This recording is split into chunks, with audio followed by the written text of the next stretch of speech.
Mecanismos de defensa. ¿Qué son? El primero en definir los mecanismos de defensa fue Sigmund Freud, el famoso creador del psicoanálisis. Sin embargo, su hija Anna Freud los siguió desarrollando y expandiendo en su importante investigación. En esencia, los mecanismos de defensa nos permiten protegernos emocionalmente del medio que nos rodea. Los mecanismos de defensa suceden en forma inconsciente. Esto pasa cuando nos sentimos amenazados.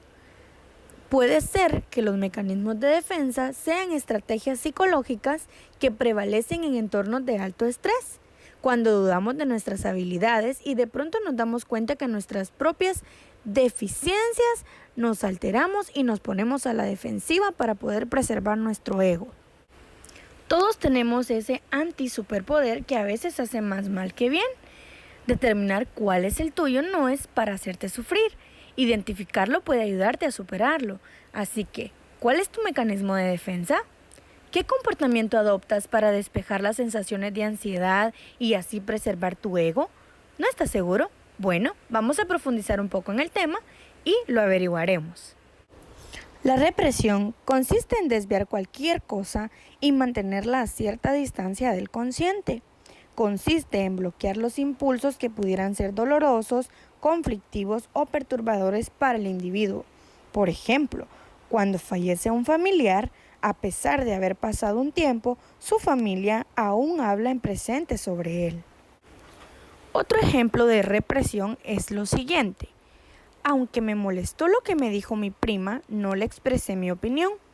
Hacemos un esfuerzo energético para contener una expresión verbal o no verbal. Negación. Consiste en tratar de no aceptar como real un evento que perturba el ego. Por ejemplo, recordar hechos en forma incorrecta. A una persona se le pide explicar sobre haber tomado y estropeado un valioso florero y se defiende de la siguiente manera. Yo nunca pedí el florero. En segundo lugar, ya estaba quebrado cuando lo tomé y finalmente yo lo devolví en perfectas condiciones. Otro ejemplo de negación. Bebo mucho y a diario, pero nunca seré un alcohólico. No tenemos conciencia sobre la energía negada. Racionalización.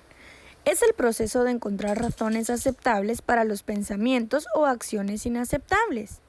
Por ejemplo, cuando alguien nos dice, hago esto por tu bien, lo que piensa el individuo es, la razón de lo que hago es el bien del otro, aunque sé que no me gustaría que me lo hicieran a mí. Otro ejemplo de racionalización es, te hablo y te hago una teoría sobre el odio y su derecho a sentirlo en vez de confesarte que no soporto a mi madre.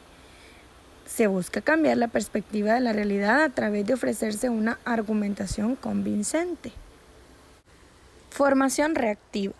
Es utilizar conductas o sentimientos opuestos diametralmente al deseo real. Por ejemplo, es mejor que no me ofrezcas pastel porque odio el chocolate, cuando en realidad el deseo es comer el pastel. Otro ejemplo de formación reactiva es el siguiente. La ira muta en dar lecciones a los demás desde ciertos conocimientos, o la agresividad en una amabilidad postiza. Los impulsos considerados inadecuados o incorrectos se transforman en algo socialmente aceptado. Proyección. Es el acto de atribuir a otra persona, animal o cosa las cualidades, sentimientos o intenciones que se originan en uno mismo. Por ejemplo, cuando alguien te dice, me atrevería a decir que usted está molesto conmigo, cuando en realidad es lo contrario, ya que esa persona es la que está molesta. Otro ejemplo de proyección es cuando pensamos, hoy hace un día triste, y no nos queremos responsabilizar de que somos nosotros los que nos sentimos tristes. La proyección consiste en atribuir nuestros propios pensamientos, estados anímicos o motivaciones hacia otra persona u objeto. Aislamiento. Es la acción de separar el factor emocional de una situación que nos provoca ansiedad. Por ejemplo, un niño puede hablar sobre el maltrato que sufre de sus padres sin mostrar ninguna emoción al hacerlo a través de un juguete. Otro ejemplo de aislamiento es cuando nos sentimos muy tristes y no queremos hablar con nadie y mejor nos aislamos para querer dejar de sentir. La persona se separa de las emociones, estímulos o personas que siente excesivamente perturbadores. Regresión es el retorno a un nivel anterior de desarrollo o a una forma de expresión más simple e infantil. Por ejemplo, cuando un niño de 6 u 8 años quiere conseguir algo, lo que hace es un berrinche para obtenerlo. Otro ejemplo de regresión es una niña de 12 años que se siente frustrada porque su mamá la criticó en público, empieza a chuparse el dedo o a morder la orilla de su pañuelo, en la misma forma que lo hacía cuando de pequeño buscaba. Identificación. Es un proceso que consiste en tratar de incorporar las características de la personalidad de un individuo a la propia. Por ejemplo, cuando un individuo quiere ser como un artista famoso, no solo lo imita, sino que se identifica tanto con él que ya se cree el artista. Otro ejemplo de la identificación es un niño al que se le deja solo con mucha frecuencia. Él intenta en convertirse como su papá de manera de disminuir sus temores. En ocasiones se le ve jugando con sus muñecos diciéndoles que no deben tener miedo. Desplazamiento consiste en descargar un sentimiento o reacción agresiva sobre una persona que no puede defenderse. Por ejemplo, cuando un niño es regañado por sus padres, como no puede responderles, va con sus juguetes y los regaña a ellos. Otro ejemplo de desplazamiento es el siguiente.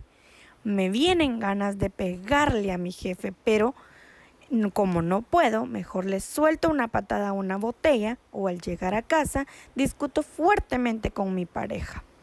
Como no queremos ser despedidos del trabajo, desplazamos el objeto de nuestra ira hacia cualquier otro ser u objeto.